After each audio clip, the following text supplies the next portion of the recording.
गणेश जी की स्तुति में इन शब्दों बारे आपका क्या विचार है?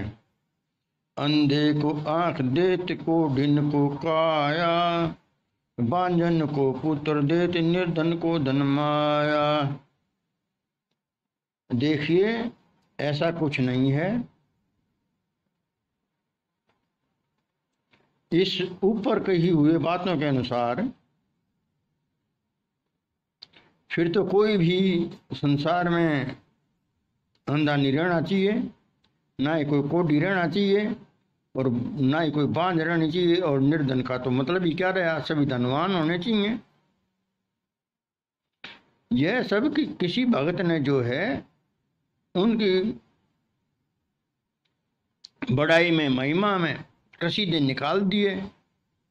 उन कसीदों को बढ़ा चढ़ाकर हम बोलते रहते हैं ताकि अधिक जनता उनकी पूजा करने आए और उनकी पुजारी हैं उनकी आय बढ़े, और वो इस चीज में विश्वास करें, हाँ भाई ये ऐसा वरदान दे देंगे, ऐसा हो जाएगा।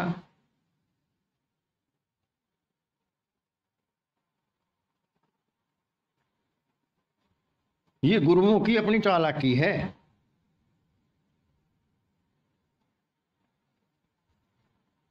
अब आप ये बताओ, जब आप कुछ करोगे ही नहीं कि किसी, तो धनमाया कहाँ से आ जाएगा? जो करने से कर्म बनता है, पुरुषार्थ करोगे कोई तभी तो कुछ फल मिलेगा। ये जो है धूर्त लोगों ने अपने गढ़ दी ये बातें, और लोग उनमें उनकी धूर्तता के शिकार हो गए, शिकार होते जा रहे हैं।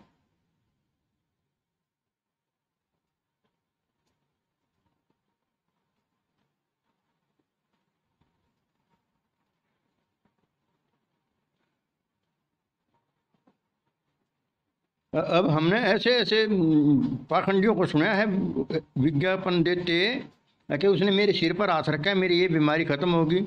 फिर अगला कहेगा मेरे सिर पे हाथ रखा, मेरी ये बीमारी खत्म होगी। ये सब दुनिया को मूर्ख बनाने का एक आडंबर है, ढोंग है। उनको इस तरह जो जो विज्ञापन है वो आकर्षित कर लेते हैं दूसरे को, और विशेषकर जो ना दलित और गरीब आदमी जो ना इनके जो ना शिकार बन जाते हैं। फिर वो भी सोचते हैं भाई तेरा भी जो ना बगैर पैसे लगाए और बीमारी ठीक हो जाएगी, तू भी वहीं चल।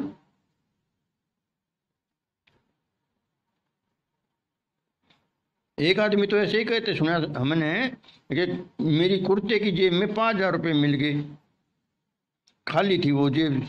शाम को मैंने कुर्ता टांगा तो जेब बिल्कुल जेब जेब मेरी खाली थी, और सुबह उसमें 5,000 मिल गए। ये जनता को मूर्ख बनाने के सिवाय और क्या है?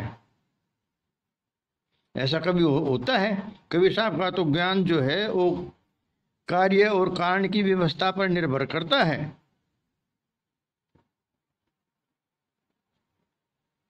लेकिन ना, ये लोग जो है अपने ऐसे मिथ्या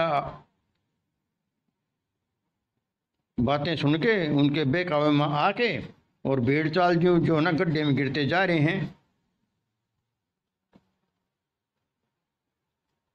क्योंकि ऐसों के पास समीक्षात्मक बुद्धि नहीं होती। जहाँ समीक्षात्मक बुद्धि होगी वहां पर जो है आदमी इन पाखंडों में नहीं फंसेगा। फिर तो सभी शिष्यों के में पानी चाहिए, उसके में एक लेख में क्यों पाई? सभी उठ के देखते, हाँ भाई सबकी जेब में 5,000 रुपये पा गए भाई, तब तो मानने भी।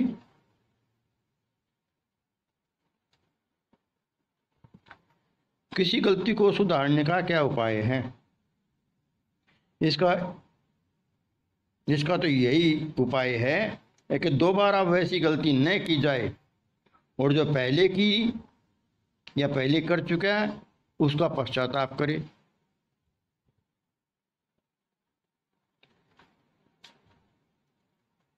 जो किसी विकार का आदी हो जाता है, विषय का आदी हो जाता है, उसे छोड़ नहीं पाता, उसके पीछे क्या कारण है?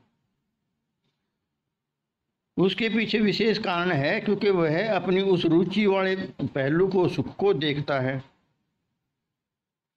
उससे होने वाले नुकसान को नहीं देखता।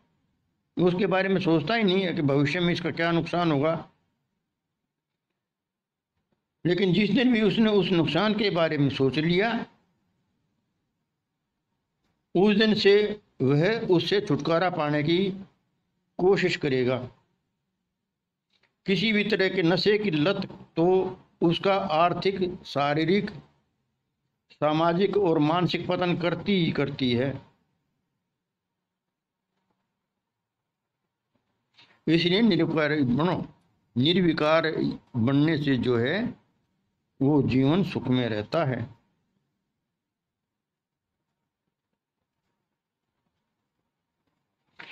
विद्यार्थी का क्या कर्तव्य है? उसको या उसे एकाग्रता के साथ सदाचार, अनुशासन, स्वच्छता का ध्यान रखते हुए, ब्रह्मचर्य का पालन करते हुए मन लगाकर विद्या ग्रहण करनी चाहिए। यही उसका लक्ष्य होना चाहिए, यही उसका कर्तव्य है कि वो अपनी जो शिक्षा है उसको सदाचार, अनुशासन और स्वच्छता का ध्यान रखते हुए, ब्रह्मचर्य का पालन करते हुए और मन लगाकर शिक्षा ग्रहण करे। यही विद्यार्थी का ध्यान होना चाहिए। बाकी इधर उधर की चकाचौंध में न फंसे।